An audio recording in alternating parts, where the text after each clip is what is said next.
Ce sont les membres de la CENI qui votaient à la place de la population. Et donc, les revendications de Katumbi, les revendications de Fayoulou, moi j'en ai les preuves patentes. Ok? Donc ces élections, en principe, doivent être annulées. Parce que Peter Kaza dit, il a été à Lemba ici, moi je suis à Lemba. Peter Kaza dit, Yaki Asaki Bamagoui, Nani Kabouya, même les machines qu'on est en train de citer avec Charles Azoki, Charles Asaki Boy. Mais Nani ramené ma machine, c'était Peter Kaza, Nani Kabouya. Avec quelle qualité? La vie art. Le peuple congolais m'a éduqué au jardin pour voter.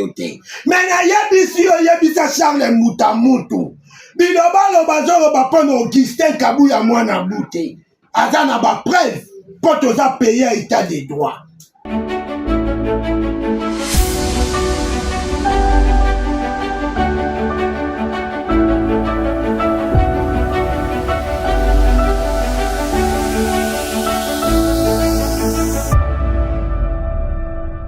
Merci ezali esengo pona biso kokutana liboso na bino pona ko partager kosolola elongo na bayimboka awa na masolo ya kati comme d'habitude ko meka ko analyser pe ko critiquer ko proposer surtout ba actualité nyonso oeza koleka awa na République démocratique du Congo yango to pesi bino mbote to souhaiter bino ba merveille bisika bozali. Merci parce que bozala ke belé awa na télé nous êtes au sein kabino toujours bo like bo commenter surtout bon partager ba émission na biso oeleka awa parce que awa ezali chaîne ya liberté, ezali chaîne ya libre ya pensée, ezali chaîne ya bato oyo bazali libre ya koloba oui ya koloba non yango biso awa tozwa libaku pona ko pesa bino ba sango kasi lelo mutu ekoti na ngambo ya union sacrée zako beta de balade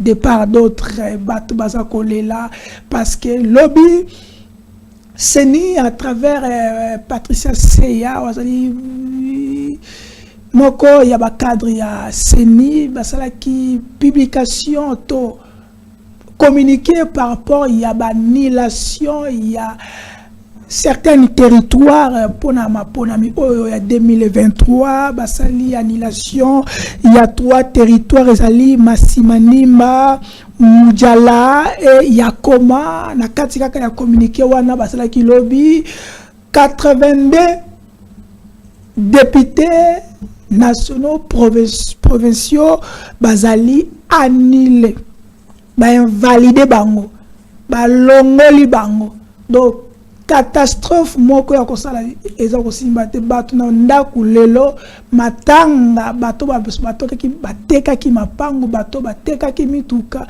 bato yo bapesa ki nyonso pona maponami oyo baza kolela banda butu ya lobi ti lelo do Kinshasa RDC to mais to constater parmi les gens qu'on a invalidés c'est mingi ba classique oyo ba ressortissant ba bon to benga bango ba ressortissant ya FCC est-ce que zali chasse à l'homme contre ba kabiliste to zali nini bon to konga to tuna lelo to zali mona mboka Mitterrand mimi wazali na biso awa na yele to kotuna zali moko ya ba kabiliste les kabilistes les plus farouches bango baboya ki na boke mapona mais est-ce qu'ils avaient raison de ne pas aller nakati ya maponami oyo est-ce que lelo congolais to ko mona face to na bango est-ce qu'ils ont raison ou ils avaient tort parce que na Congo chaise vide na politique futakate mona moka Mitterrand nimi bonjour et soyez les bienvenus. Bonjour mon amboka Charlie Chango. Bon week-end. Hein? Merci beaucoup. Bah merveille. Merveille Zalité, pourquoi? Parce qu'il y a une grande partie, il y a Congo Zali occupé entre le mai et M23. Mon pays est menacé. Et quand je vois, il y a une grande partie de la population Bazali ba déplacé. Bandego Mosusu Bazangi Bisika même Yakocha Mito. Bandego Mosusu Bazangi Bloga Kolia. Yango wana nakoki ko fêter pendant que bandeko ngai bazali ko vivre dans ba conditions moko inhumaines. Pendant que le pouvoir en place oyo tokanisa ki soki bango baye bakosa le meilleur Mais au contraire, bango ba mi pesi mingi na ba fertilité na rokendaka kobinaka na ba fête ya ba mariage na rokendaka robinaka na ba concert. Et c'est pour cela à chaque fois na ko conscientiser ba Congomani, il est temps d'activer l'article 64 parce que toko ki lisusu kondimate ko pesa ba jusero encore cette opportunité ba kamba biso to ba ya lisusu ko détourner. Et ce que peut permettre ngai nazali kolela toujours na situation ya mwana mboka qui pala moto oyo nazali ko lobalelo azali prisonnier spécial ya régime ya Tchelengelu. Mwana mboka qui pala moto azali prisonnier politique ya mwana mboka Félix Antoine Tshisekedi. Parce que jusque là na yebite mwana mboka qui pala moto aloba nini oya mabe o esala bango pasi. Mais nous avons compris ces régimes de prédateurs, bazali kosa la chasse na batonyos o bazali koloba vérité na baenyos oyo bazali koteleme la régime o abamiyibi. Yango à chaque fois nazali kolé la situation ya mwana mboka qui parle moto parce que le samedi dernier nazalaki na prison ya Makala na kendaki kotala mwana mboka qui parle moto na kutie na ba condition moko inhumain. Libumu evimbie ako sanza makila makolo evimbie na ako mituna je ne sais pas est-ce que bacheli mwana mboka qui parle moto poisonté parce que na komona yesa ba condition wana je ne sais pas ce que ezali à site donc ça me fait très mal azo sanza makila ako sala ba ematemete ce qui est moptizi donc il n'arrive même pas à parler yango na kolela na mokonza mboka oyo ye alobaka na biso likambu ya humanisme wane koki jamais ezala kaka na ngambu moko nalobela le deuxième sénateur a vu à Kokende parce que azali na mwa mikolo ndambu parce que oyo azana ngo malgré tout nous activé déjà article 104 pe na kosenga na ba juridiction compétente ba meka kota la situation ya mwana mboka qui parle moto parce que toyebi na biso ezali nde régime na bango nde etindi kuna mais na likambu ya humanisme tozali kosenga tozali kosenga il est un président sortant donc pour ça vous reconnaissez tozali kosenga ye quand même vous reconnaître quand même que c'est le président Félix Tshisekedi en 2019 ou en 2018 il a été élu disons comme président de la République. Donc vous le reconnaissez? Moi je le reconnais comme président de la République. Azaki en fonction en 2019. Okay. Vous voyez. Mais Nazali toujours qu'au plaider. Okay. Toujours qu'au plaider. Parce que Yenda Zali magistrat suprême. Ndenge na uti koloba plusieurs fois. Aloba ki likambu ya humanisme. Humanisme wana netali ko senga pona mwana mboka ki pala moto. Okay. Et à chaque fois je me pose tant de questions. Pourquoi ba enyonso oyo ba yiba miyibi o ba détourna na projet à 100 jours ba oyo nyonso ba yiba mbongo ya ram ainsi de suite justice libérée bango baranda nangona ko mituna pourquoi est-ce que batwana batikala kozala inquiété te batwana batikala jamais kozala na kati ya Makala parce qu'il y a un jugement non il y a un mais quel jugement? Un jugement il y a CNZT ou comment? Une personne qui n'a pas dérobé, qui n'a pas détourné azali na ba condition moko inhumaine na kati ya Makala bozali ko garder. Est-ce que c'est normal? Mais ce que c'est là qui moto ya régime ba ko pesa liberté moko provisoire que de se faire soigner.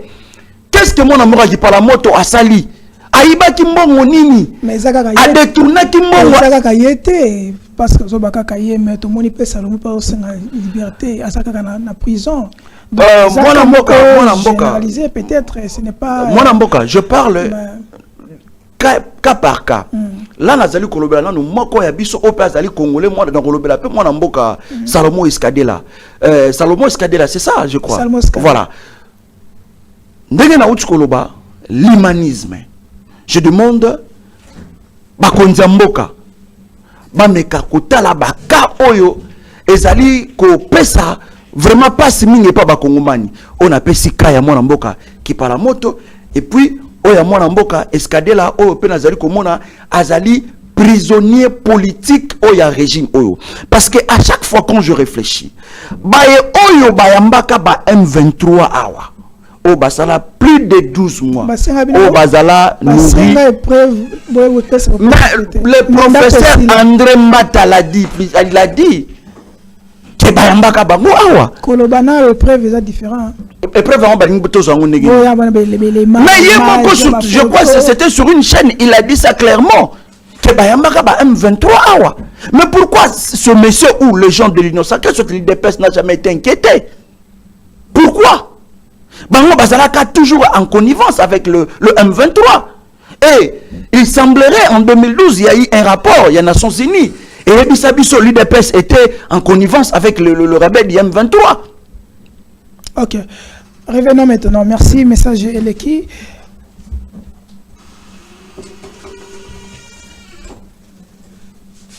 Joseph Olengankoyi a aussi la le cas na lobby na Butupi Kaka. A lobby plus de 10 millions de candidats détenaient illicitement le MAV dans ma machine à voter. Abi ponaye Seni a suspendre Kaka to a invalider Kaka 82 candidats. Plus de 10 millions de machines vous allez détenir illicitement par candidat Moussous. Est-ce que Seni a sali sélection ya malamu to ya malamu te? Wana première question. Question nanga liboso ezali est-ce que Seni azana ningi sawana? Il a cette capacité ya invalider un candidat. Merci beaucoup Molamboka Shango. Question Morozali vraiment très pertinente. Je pense que d'abord je voudrais un peu parler d'abord de la situation générale des élections, comment et s'est déroulé. J'ai très mal et je pense que Bakongomani bazali les sousubana mikete. Les Congomani aujourd'hui bakoli. Bakongolais bazali les sousubana mikete. Ba comprendre que Joseph Kabila dans ces pays azala modèle. Parce que makambo oto utikomona na organisation de l'élection oyo, je te dis nazali kolela. Fruit à Kabila. Nazali kolela. Non, Kabila atikala ko organiser be élection chaotique ya boete. Mais fruit à Kabila ngo ezolanda biso. Na lobi na yo Kabila atikala jamais ko organiser ba élection chaotique. Même les Américains en parlent. Que Kabila, l'élection organisée, est allée meilleure. Reconnaît quand même que c'est le fruit de Kabila. Disons, les trois processus électoraux, Oyo, Mwanamboka, Joseph Kabila Kabange, na Tanaye a organisé, est allée meilleure. Bakongomani nyonso bamoni ba juge na kozwa exemple moko ya mokelekete parce que motopo akende ko voter et sengeli na ye aza na carte d'électeur. Dans la carte d'électeur il y a 2018 okomona ngo ezali toujours intact, okomona elongi ezali toujours, okomona numéro ya électeur ezali toujours affiché, okomona combo ezali affiché par rapport ya ba carte o Denis Kadima pesi biso. Ndeko Kadima o azali membre ya IDPS. Depuis le Congo a existé, depuis le Congo a été Congo, c'est la toute première fois Ndeko Cardozo Kadima Kadisho a pesi ba Congomani ba élection le plus long au monde. L'expert, hein? Faut qu'on fasse l'expert. Expert na tricherie, expert na échographie, na makambo nyonso ya mabe. Ndeko Kadima lelo alakisi biso incompétence notoire naï. Depuis le Congo existait, je pense même la communauté internationale a moni que monsieur Oyo Sengelaki, si réellement nous étions dans un état sérieux, nous étions dans un état de droit, Ndeko Kadima à cet instant, je pense que Alingaki Azarana Makala On a résidence surveillée. Patrick Mouya a confirmé que c'était un moyen pour permettre à tous les électeurs de voter parce que dans la province de Bissau, c'est une manière pour que d'autres candidats, d'autres électeurs plutôt puissent pas voter. Ce n'est pas aussi mauvais pour nous. Pourquoi qu'on va voter? Moi, Mboka, je n'ai pas la situation généralisée. Et puis je vais entrer dans le fond. Ok. Ndeko, depuis quand ce qu'on a une loi électorale, ce qu'on a l'article 52, bah ça jour, faut soit un dimanche, soit un jour moko férié, ok? Est-ce que cette CENI a respecté les lois de la République? Est-ce qu'ils ont respecté? Non. Quelle est cette élection au monde qui a fait plus de 6 jours? RDC. C'est la RDC.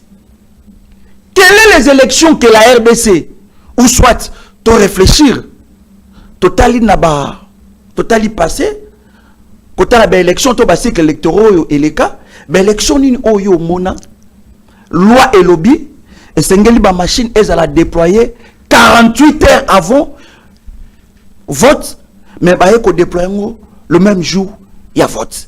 Et ça la wapi. C'est caca, nakati ya Congo. Donc, pour en conclure d'abord sur la situation générale, je pense que tout ce qui vient de se passer au Congo, normalement même M. Tshisekedi devrait être arrêté. Parce que M. Tshisekedi là, celui qui, l'architecte, on appelle ça qui, Mwanamboka Kadima, a exécuté. Parce que, comment ça n'a été, Denis Kadima Azali au cadre. Nakati ya IDPS. Et c'est justifiateur. Mais est-ce que qui peut négocier ou soit qui peut interférer devant le vieux Albert Moleka? Parce que c'est le monsieur qui a servi Etienne Tshisekedi pendant plusieurs années comme directeur de cabinet. Croyez-vous un membre d'un parti politique, au cadre, peut accepter à sa victoire après sa Nakamususu? C'est pratiquement impossible. Alors maintenant. Question à Yozalaki, Olobaki. Patrick Mouya à lobby, c'est un moyen pour permettre aux d'autres électeurs de voter parce que sont des amenés. Il y a d'autres coins, il y a des animaux à difficulté. C'est un moyen de permettre que tout le monde va répondre. Dans ce 5-7 jours, ce n'est pas aussi grave. Merci beaucoup, Mouaramboka, Charlie Chango. Tu sais, parfois dans la vie, nous devons être cohérents. Parce que on n'est pas plus intelligent, il y a des opportunités pour l'Andabiso. N'est-ce pas, dans ces pays, il y a eu des élections? Plusieurs fois. Dans presque les 4 coins du Congo ou de la RDC, Bisika Obanzela, Ezalaki Mabe, ma machine est commatée et permettait à les Congolais de voter ou pas. Mais en 2011, kits électoraux et que dans la province il y avait des Congolais qui avaient voté. Est-ce qu'à l'époque de Kabila est-ce qu'à l'époque de Kabila Banzela Nyosozala qui est parfait? Tu n'avais pas de contraintes? Est-ce que Kadima étant qu'expert est-ce qu'il avait eu réellement le temps? Il y a qu'on s'est préparé, il y a la situation électorale dans sa globalité. Il y a la province. Oh, d'abord, on a des difficultés. Il y a Banzela.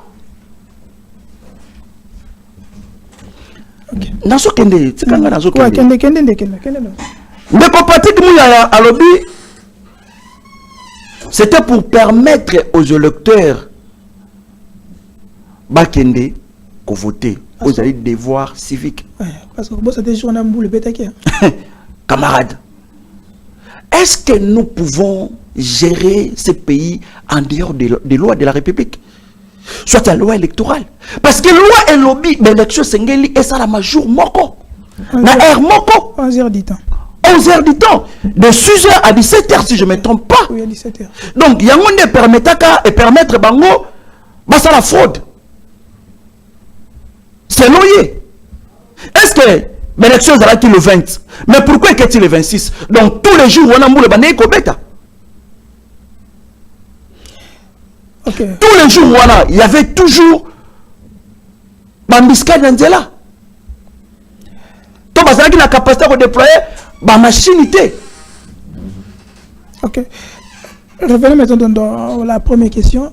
Est-ce que la CENI a-t-il le moyen légal, le go, pour annuler un candidat dans ma ponami oyo? Parce que c'est la Cour constitutionnelle, il fallait qu'il y ait annulé, mais CENI est annulé. Est-ce que la CENI a cette capacité-là? La première des choses, moi, Namboka Charlie et Sengel Noeba, la CENI et la compétence n'a été yako annuler ba élection. Toko invalider un candidat. Ok? Parce que la CENI appelle ça qu'à juste ba résultat moko ezali provisoire. C'est la cour ne peut ça ba résultat moko définitif. Ok? Mais ça me fait très mal. C'est pour cela que je te dis, si réellement nous étions dans un état sérieux, soit dans un état de droit, mon amboka Denika Dima normalement et Sengelaki arrêté. Parce qu'ils allaient en violation Yamibeko. Ce n'est pas à lui d'invalider le candidat. Donc ce n'est pas à lui d'invalider le candidat. Ce n'est pas à lui. C'est à qui maintenant? C'est la Cour constitutionnelle. Donc toi, invalider le candidat. C'est en violation à Mibeko. Qu'on prolonger Mikolo. C'est toujours en violation à Mibeko. Non, mais c'est l'expert et lui il viole seulement. Mais c'est son rôle. C'est son rôle. C'est pour cela nous le FCC, à chaque moment, à tout moment, au moins même l'opposition dans l'ensemble, parce que nous le FCC est résistant. Dans l'ensemble, vous allez comprendre que opposants, Miya ba Congolais, ba Kosenga, le procureur, Asalanini, a annulé ba élection Oyo.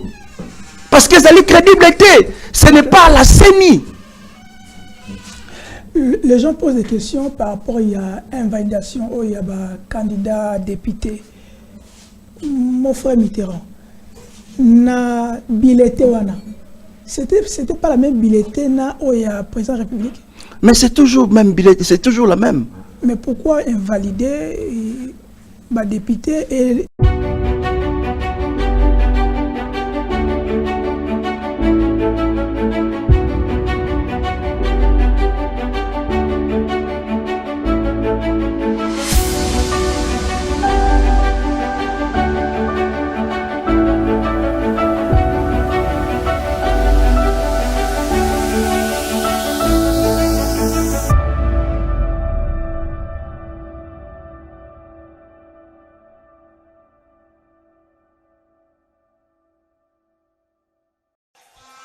Va Banakin Valela Vitake Belela Darigelela Bilimelela Mibelela. Va. Au revoir.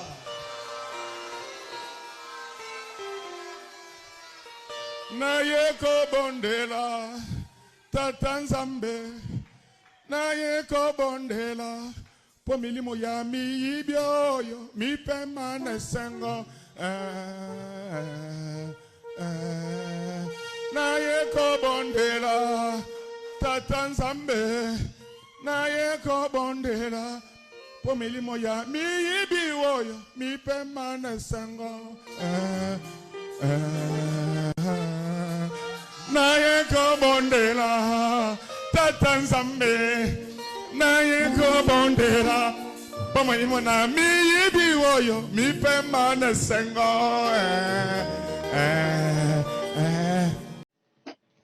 Maître Constant, bonjour. Allô? Oui, allô? Maître Constant, bonjour. Bonjour. C'est le CEP, hein? C'est? Le CEP, le secrétaire exécutif provincial de la CENI Lomami. Ah, comment ça va, mon frère? Ça ne va pas, mon frère. On me dit que c'est toi, mon propre ami et frère, qui décide qu'on aille brûler la CENI Lubao. Oui, mais parce que ce que Konka l'a fait, c'est pas normal. Je ne sais pas. Qu'est-ce qu'il y a eu? Parce que vous avez mes coordonnées. Quand il y a quelque chose qui ne va pas, Maître Constant, ça vous coûte quoi de m'appeler moi plutôt que d'ordonner qu'on brûle le bureau? Ils ont organisé des fraudes impossibles. Donc, on m'a dit que ce que vous leur reprochez, vous dites qu'ils ont organisé la fraude en fonction du candidat numéro 20. Non, pas seulement en fonction du candidat numéro 20, en fonction des candidats députés nationaux. Moi-même, je les ai attrapés. Ça m'a surpris quand on m'a dit ça parce que moi, je leur ai dit, moi, j'ai reçu Maître Constant dans mon bureau. Il m'a dit que le fait qu'il se soit lancé dans la course à la présidentielle, c'est un ballon d'essai. Lui-même est conscient que c'est le candidat numéro 20 qu'il va passer parce que lui-même le soutient. Non, pas du tout. Je vous ai jamais dit ça, mon frère. Ah bon? Je vous ai jamais dit ça. Chez moi, je ne vous mens pas. À Lubao. Peut-être que j'avais mal compris. Non. Comment on peut se lancer pour perdre? J'ai dit peut-être que j'avais mal compris. Parce que moi, j'ai cru entendre de votre propre bouche que c'est le candidat numéro 20 qui va passer. Bon, je m'excuse, ça arrive qu'on comprenne mal. Mais ce que je vous demande, vous savez qu'il y a des voies légales lorsque vous avez des preuves de la fraude. Est-ce que vous pouvez demander à vos militants d'arrêter ce que vous leur avez donné comme ordre et d'user des voies légales? Non, je ne ferai pas ça. Je sais que je ne le ferai pas. Je suis déjà arrivé à Kin. J'ai documenté toutes les preuves. J'ai saisi la haute hiérarchie. Ok. Ça, c'est comme vous avez saisi la hiérarchie. Pendant que moi je vous parle, on m'a parlé d'un certain maître, je ne sais pas qui est passé hier sur les médias pour réitérer le même message, pour dire qu'aujourd'hui, ils vont brûler la CENI.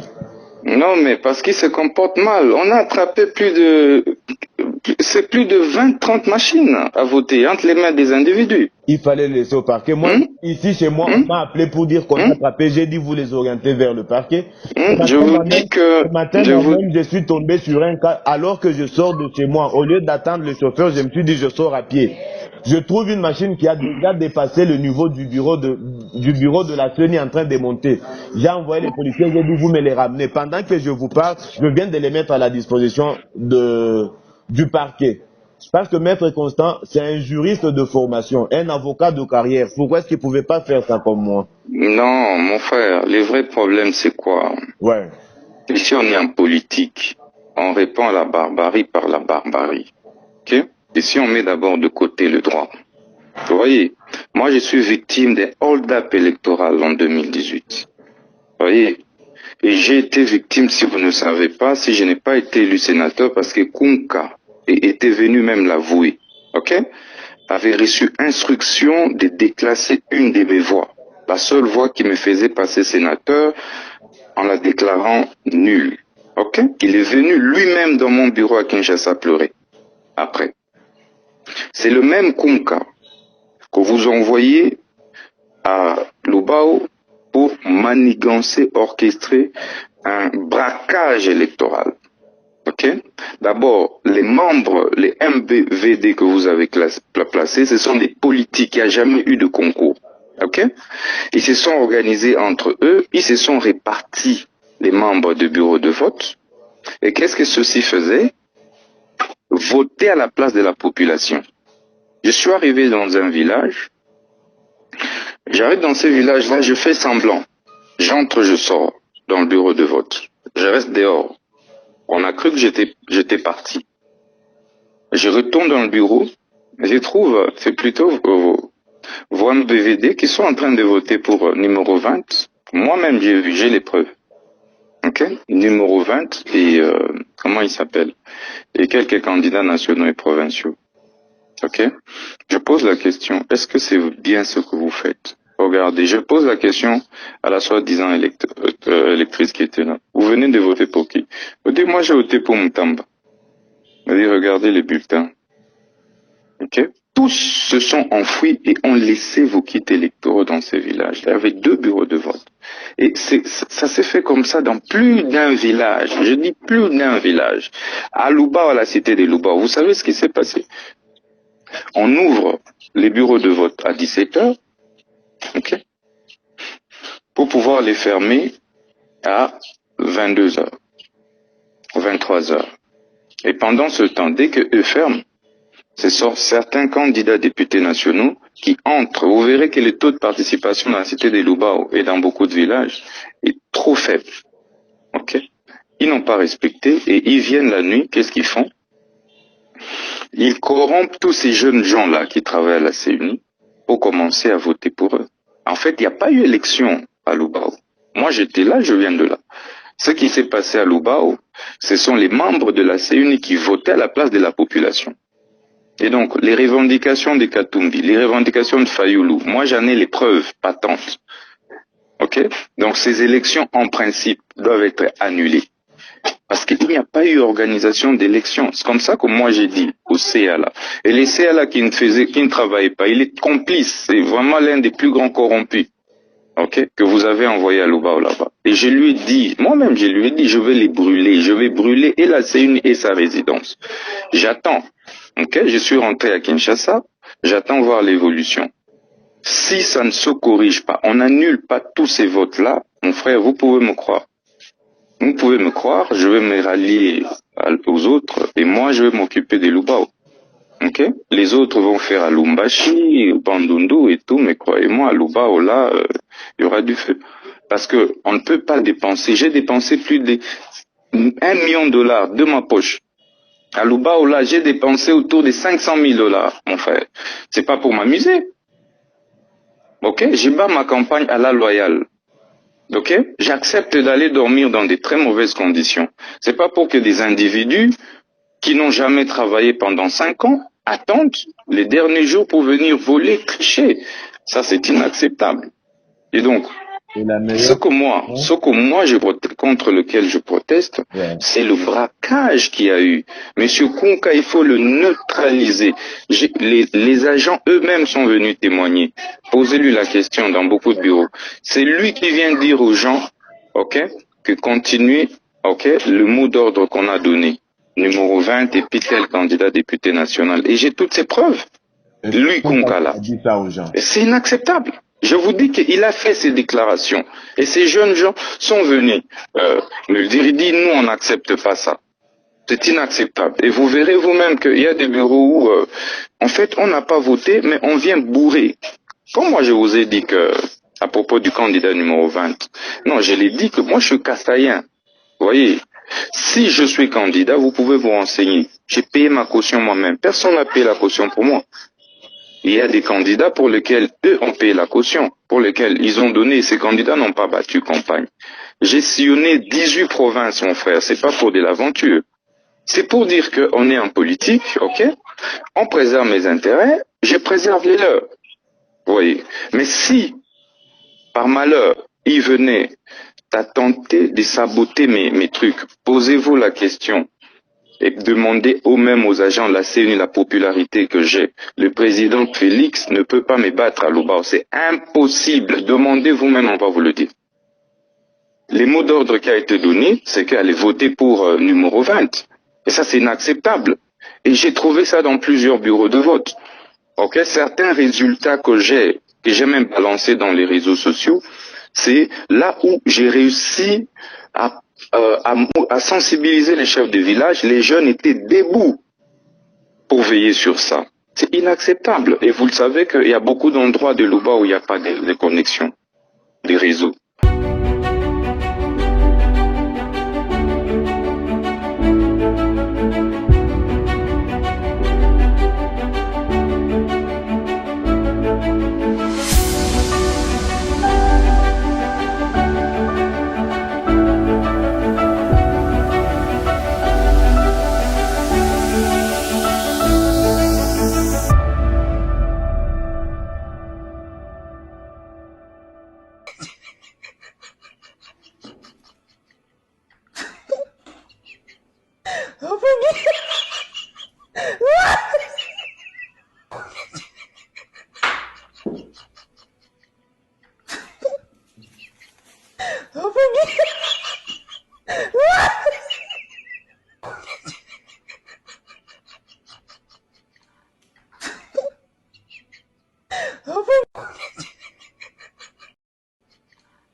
Ça, ce sont des comptes à rendre.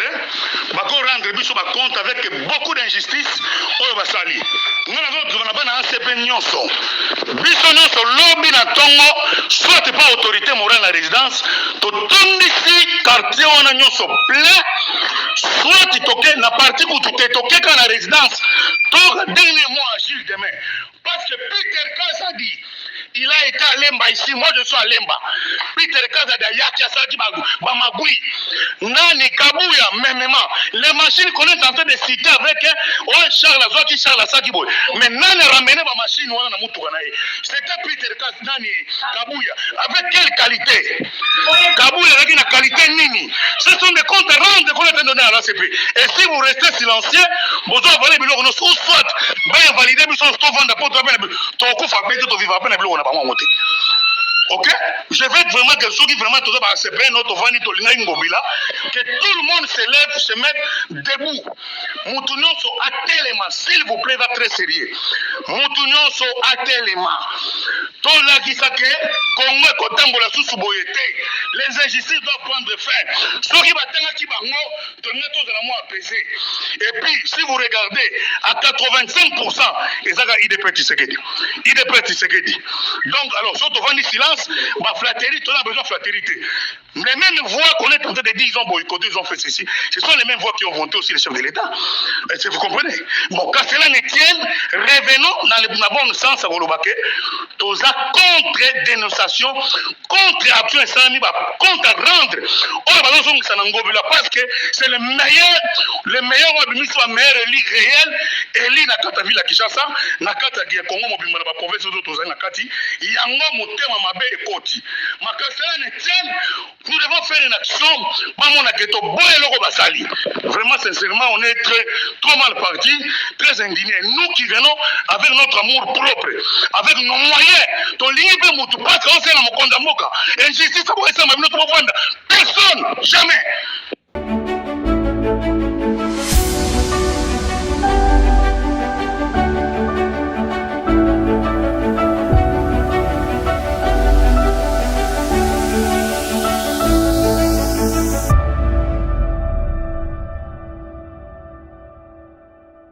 Ekiro bazobenga ekiri ya batricheur boza 85 seni déjà sali musala na ye peuple congolais zui art peuple congolais muta éduqué yo jantina ko voter yo te mais na yebisi yo yebisa Charles Muta mutu bilobalo bazoro bapona Augustin Kabuya mwana bute aza na ba preuve po toza payer état de droit bilobalo bazoro bana Peter Kazadi aza na ba preuve.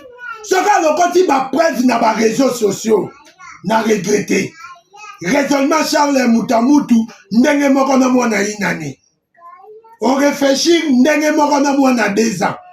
Ça veut dire quoi? ACP Zanini, ceux qui vont tricher, tout, Kadima Lobate, il y a eu des pessi, nini. On y a surtout eu des pessi. Augustin Kabuya mwana bouti, allo bien. Ceux qui n'a pas perdu, bah, noma kaba député. Biso na IDPS bako nommé Moutouté. Ozui ke okatani la vie continue, la lutte continue. Biso toza le quoi binoté comportement bozoa ma ben a PPRD. Bokoya na moté. Eza bien pour président Fatih Faben nga prophète politique. Tant na bande koloba po na Gentini, batebele bakome kotakenga kofinganga. Lelo tala vie ne me pesi biso raison. Tala vie ne pesi biso raison. Les photos de M. Godin Poy, tant que Gentini c'est un voleur, Gentini c'est un antivaleur. Les bomoni, koya likona se tout anate. Gentini balongo liyo déjà, fanda nandaku, boule makambu mususu. Okokani na niveau tena Augustin Kabuya. Augustin Kabuya tika histoire na mboko pe histoire ezo continuer pour Augustin Kabuya. Augustin Kabuya aza politicien ya lelo te. Azalaki devant na mutu aza grand homme bazo benga docteur Etienne Tshisekedi. Quand bozo take Augustin Kabuya, aza Augustin Kabuya te bozo take nde mokonza mboka. ACP boye babo take mokonza mboka. Soki Augustin Kabuya azalaki na machine, c'est que mokonzambo kapata ki na ba machine ebele pour gagner ba score ebele. Et c'est besoin rendre yango. Félicitations à ce pendenge bokomi bo opposant à Félix Tshisekedi. Sur Gentini tokoyeba, toko pindola ba dossier ya Yumbi, toko pindola ba dossier à Villa Kinshasa, bongo toyeba sikoyo. Ndengani mais Gentini yo bazo garder oza mutu foza non na boloko. Makambo sali na Villa Kinshasa. Mais na lobi na bino, na za banki te na za baba te, soki bozo continuer na koloba. So bozo continuer na koloba pour na telemela de Argentine, je sois Villa Kinshasa za bien te. Mais si ça continue, na kombo Augustin Kabuya ko bebi sa réputation. Il y a parti politique na biso UDPS. Kobebi sa réputation ya Peter Kasa di Fierita UDPS. Kobebi sa réputation ya mwana boute AK-47 Augustin Kabuya. Bon mon nanga na nzela na bino gardien du temple. Gentini kobosa na te na za na ba beyi na yo ba mbodi na yo. Kobosa na te na zo ebisa yo. Weza Blaise Lumbu gardien du temple de la démocratie. Merci.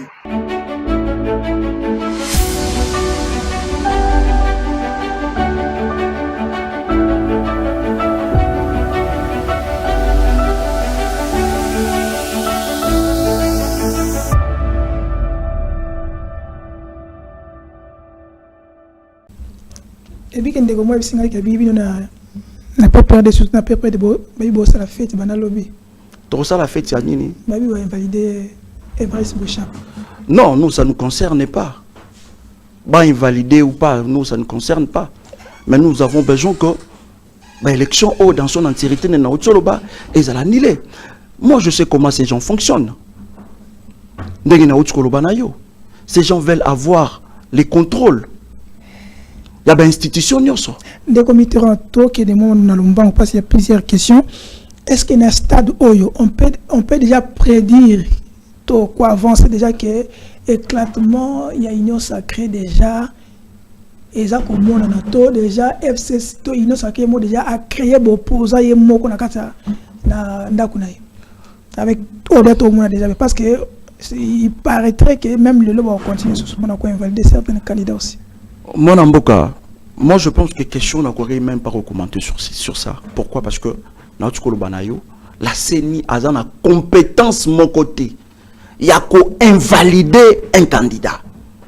Il y a qu'à invalider qui ce soit. Donc, la CENI a sali Moussala Oyo ya koyi kosala te. Normalement, cour ezali Moussala ya cour constitutionnelle.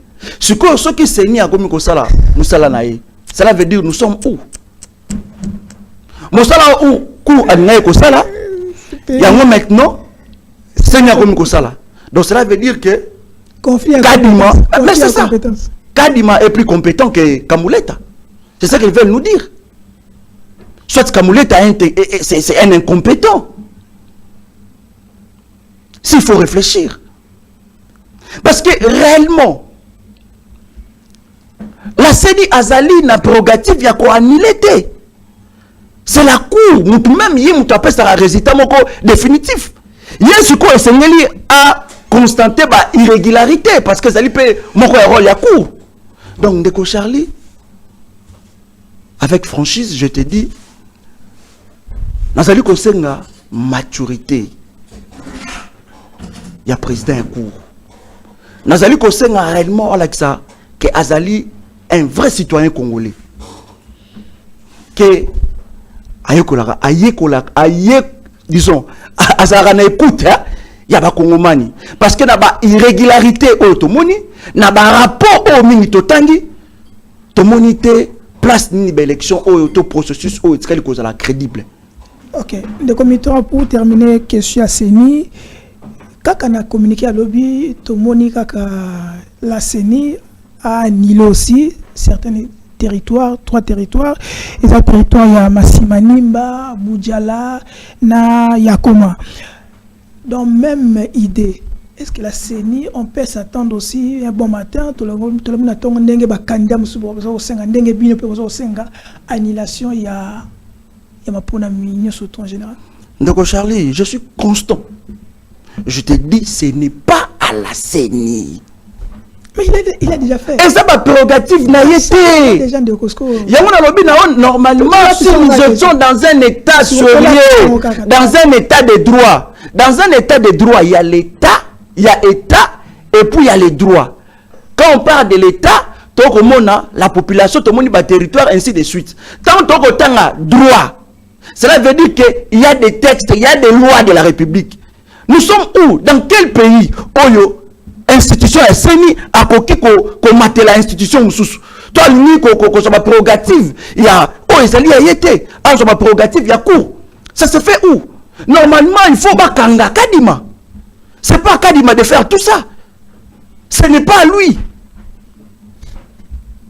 Il a déjà fait. Il faut instance compétente. Ok? C'est saisir de Kouana Kadima.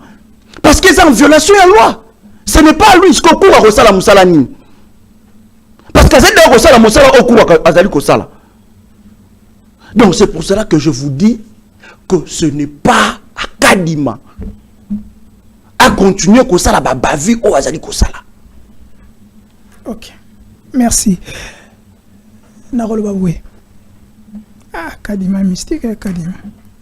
Otali Moussala gentil ngobilate. Kadima zana expert na imagerie. Tazomba ayemi fati béton na béton.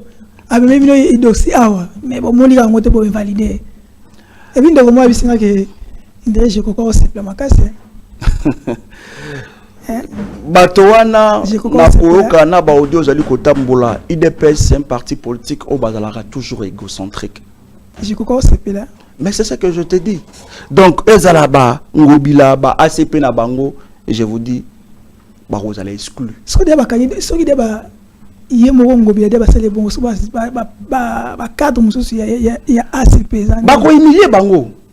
Ils seront humiliés. Bahati encore, il sera humilié. Même Mbosso, Bako humilié. Je vous dis la vérité. Bako humilié, bango, même Bemba, il sera humilié avec ces gens. Ils seront humiliés.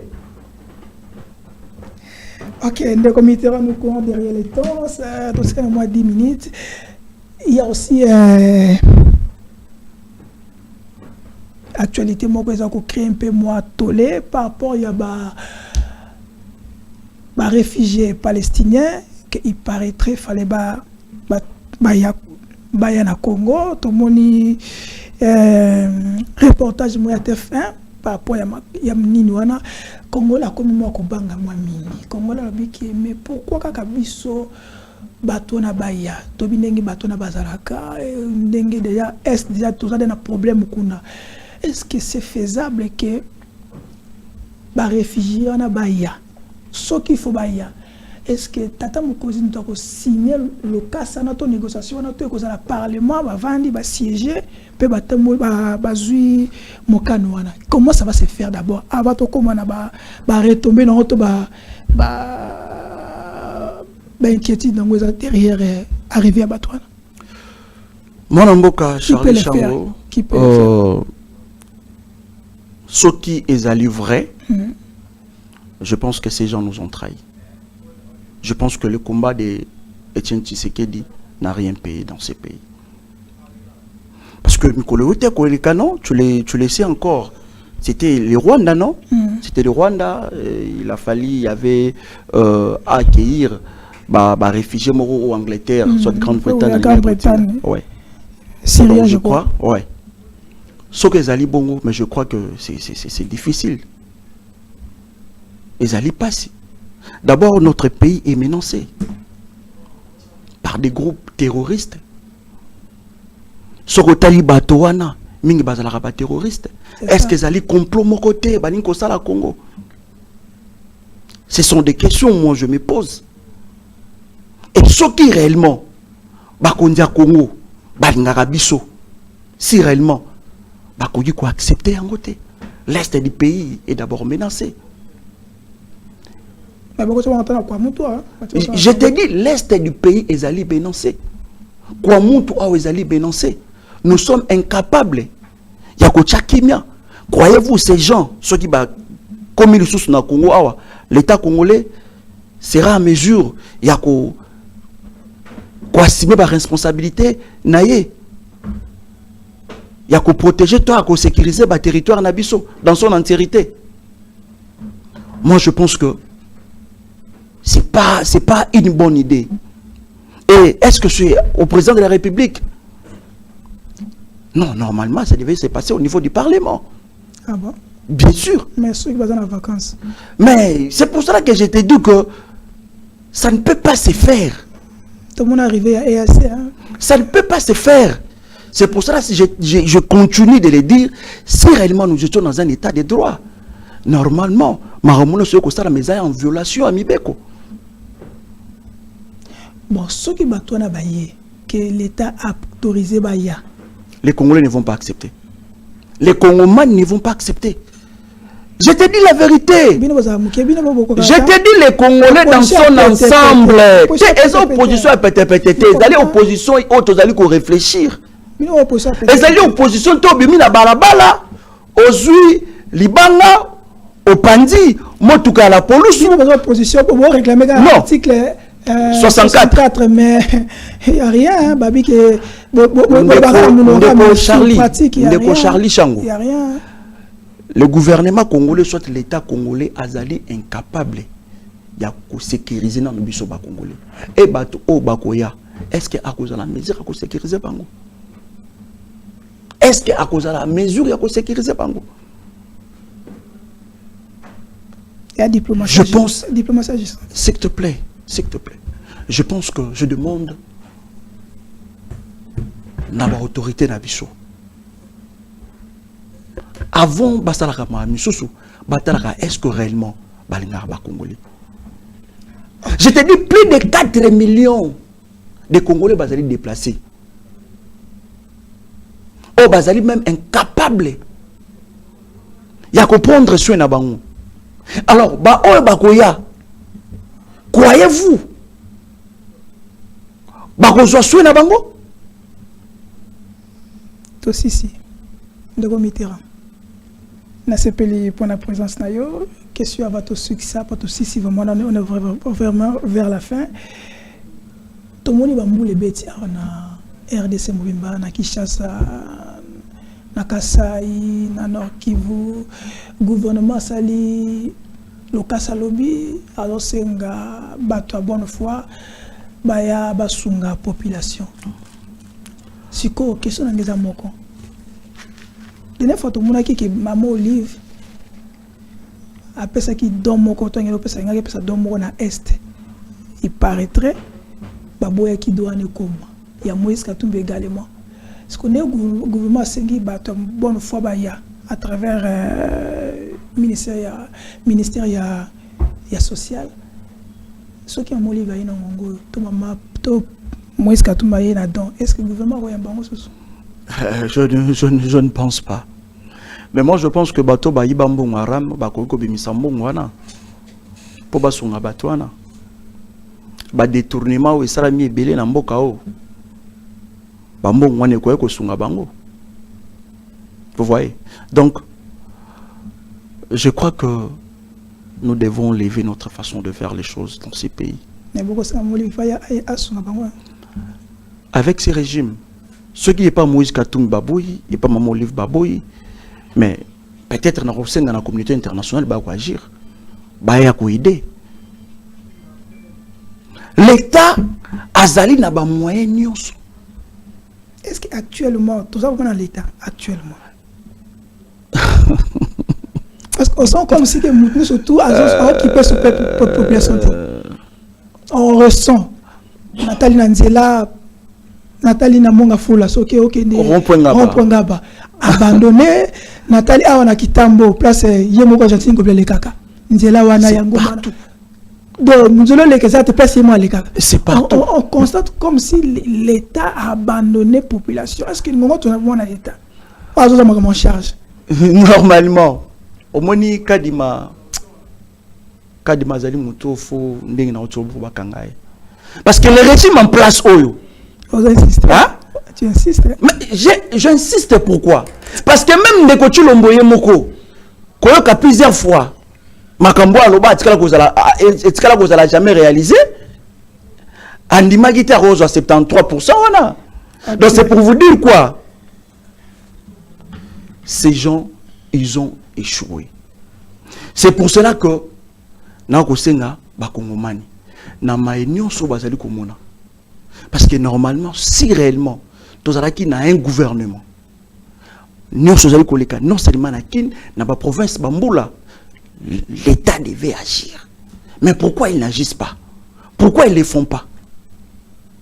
Parce que bazali kosenga sikoyo peuple a téléma. Parce que normalement bayebi que ba Congolais bientôt ba ko activer article 64. Yango komona bazali nanu na ko observer. Donc mon mboka Charlie Chango ngana kosenga ba Congomani nyonso bazala après bientôt toujours activer article 64. Mais ton moni Joseph Kabila a félicité tata. Wana ezali Kabila tona ezali wana ezali petit Kabila fort de féliciter. Wana ezali Kadiosha ya bandeko na biso ya IDPS. Wana Kadiosha. Ezali Kadiosha ya IDPS. Je te dis ezali Kadiosha. Ezali Kadiosha. Wana ezali ndeko Kabila te basali montage na bango enfin que balinga baluka ko salir mwana mboka Joseph Kabila kabangi. Donc moi je demande à tous les Kinois tous à l'après parce que ceux qui totiki bandeko oyo o bazali incapable yako bungisera biso ne fiske banzela romponga basoko qui actuellement je te dis ezali na état moko de délabrement très avancé. Si réellement balinga ba congolais normalement ils devaient faire quelque chose. Mais pourquoi ils le font pas? Parce qu'ils le savent très bien que ba échouer na bango que bientôt peuple a robima pe ba okima mboka. OK, dernier mot na yo. Dernièrement, Nazali juste koebisa bande wana biso ba Congolais ndenge ndeko na biso moko azaki communicateur na kombo ya Mitterrand Ilunga autaki kokufa. Tout peut être déjà programme. Et condoléances aussi. Merci. Les 11 nde tokokende kokunda ye. Alors tosengi bakabiliste nyonso oyo balingaka oba bande kolinga mwana mboka Mitterrand Ilunga soki baozala na temps tozala na bango elongo tolela ndeko na biso ya suka parce que c'est quelqu'un qui a beaucoup donné, c'est quelqu'un qui a beaucoup réfléchi pour na mboka oyo. Donc nasengi bakabiliste nyonso tozala ini mokolo wana tolela ya suka mwana mboka Mitterrand Ilunga. Merci, c'est votre dernier mot. Merci Pesa Kabila fort vers nous surtout va meilleur Venabiso dans combo ya Télé News sinon Junior Petit et tous les cadres. Merci Nabino surtout Bolandi Biso to pesibino merci parce que to senga Nabino et lokomoko awa bo liker bo commenter surtout bo partager ba émission Nabiso parce qu'il y a monde Pesa Kabiso moi et Pesa Kabiso makasi il faut pour na ko sala musalo lenge et singili parce qu'on en a besoin de vous, on a aussi vous avez aussi besoin de nous parce que au monde mutunde ko ndenga yeboye il n'a pas. Moi je lui ai dit parce qu'elle a bien monté, mais moi je l'ai dit. Hier il était menacé pour la Kolobaraka. Donc soutenez quand même vos frères aussi. Tout ça dans pays démocratique, il faut partager après ça point de vue. On n'est plus dans parti État. Donc mutuna parti na bisika za la frapper sa point de vue na ye eza menace c'était to boy eza tribalisme ba message ma bena awa na Télé News to linga ngote to linga toujours Congo eza la moko Congo oyo Lumumba akufela ki Congo oyo musée akufela ki Congo oyo ya Mobutu Congo oyo ya Joseph Kabila ya Félix Antoine Tshisekedi Lumumba ezala Kamitatu, ezala Katumbi, ezala Fayulu, Congo ya business surtout dont tolingi kimia, nyoso tuza kolenga na ba province ya boye ya ba tribalisme wana to boye yango. Kasi na ko succès na loko moko. Ah Kadima. Jantini Ngobila. Ah Jantini Ngobila yo pesando la kaibiso. Oh 20 novembre etili. Ah Jantini. Ciao.